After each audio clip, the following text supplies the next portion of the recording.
I believe I can fly. I believe I can touch the sky. I think about it every night and day. Spread my wings and fly away. Having been born and raised and lived in Chicago pretty much my entire life, I am a huge Michael Jordan fan. He is arguably one of the best, if not greatest, basketball players of all time.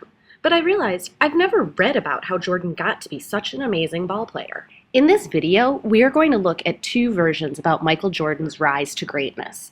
We will be reading an excerpt from Michael Jordan's autobiography, For the Love of the Game, My Story, and an excerpt from the biography Michael Jordan, Legends in Sports by Matt Christopher. We will compare and contrast the presentation of events using this Venn diagram. In the circle on the left, we will write the information or characteristics unique to the autobiography, while the circle on the right will contain information or characteristics that only apply to the biography. The place in the center where the circles overlap will show the similarities between the two texts. Okay, let's begin by reading an excerpt from For the Love of the Game, My Story by Michael Jordan. There is no such thing as a perfect basketball player, and I don't believe there is only one greatest player either. Everyone plays in different eras. I built my talents on the shoulders of someone else's talent. I believe greatness is an evolutionary process that changes and evolves era to era. Without Julius Erving, David Thompson, Walter Davis, and Elgin Baylor, there would never have been a Michael Jordan. I evolved from them. If I had been born on an island, learned the game all by myself, and developed into the player I became without ever seeing another example, then yes, maybe I would accept being called the greatest, but I have used all the great players who came before me to improve upon my game. I don't think I will live to see somebody score 100 points in a game again, but there will be players who evolve and move the game ahead. What could a player do to improve upon my example? They asked me the same thing about Elgin Baylor and Dr. J, and that's the beauty of it all. No one knows. Somewhere there's a little kid working to enhance what we've done. It may take a while, but someone will come along who approaches the game the way I did. He won't skip steps. He won't be afraid. He will learn from my example, just as I learned from others. He will master the fundamentals. Maybe he will take off from the free throw line and do a 360 in midair. Why not? No one thought they would see a 6'9" point guard or a 7'7" center, but here we are. There are now more 6'10" perimeter players than at any time in history. Magic would have been a center 30 years ago. Evolution knows no bounds. Unless they change the height of the basket or otherwise alter the dimensions of the game, there will be a player much greater than me. I listened. I was aware of my success, but I never stopped trying to get better. All right, let's take a moment to think about what we just read and fill out the first circle in the Venn diagram. I know that an autobiography is a first-hand account of the author's life, and a biography is the account of someone else's life written by another person.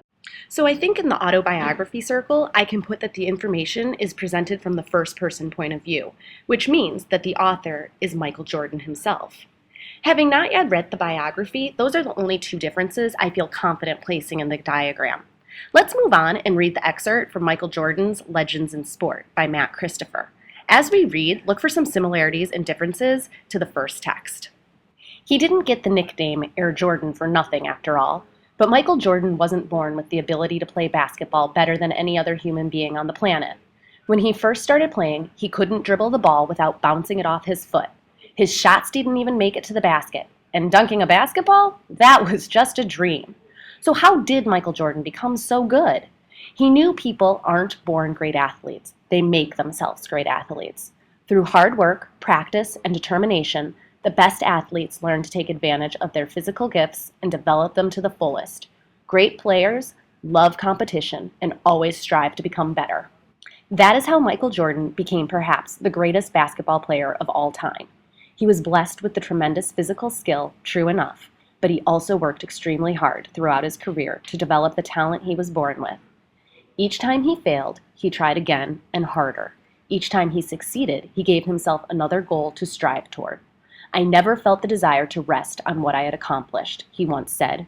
Considering what he accomplished and the indelible mark those accomplishments have left on the sport of basketball, those are powerful words. Almost as powerful as the man who said them. Okay, back to our Venn diagram. Now let's fill out the biography circle. Well, the obvious differences are that since it's a biography, it is written from the third-person point of view. The author is Matt Christopher. The differences we have found so far really didn't require us reading the text. So now let's look for differences we found from reading. Jordan's autobiography really lets us see him as a person. He shares his thoughts and feelings about himself as a basketball player, as well as others. We don't get that personal level in the biography. It is more based on facts, what Jordan did to become a great player. We are also able to see in Jordan's autobiography that he does not view himself as the greatest player ever. He recognizes those before him and believes players after him will exceed his greatness. Whereas the author in the biography makes the claim that Jordan is, perhaps, the greatest basketball player of all time. So those are some of the big differences in the texts. Now let's take a look at the similarities.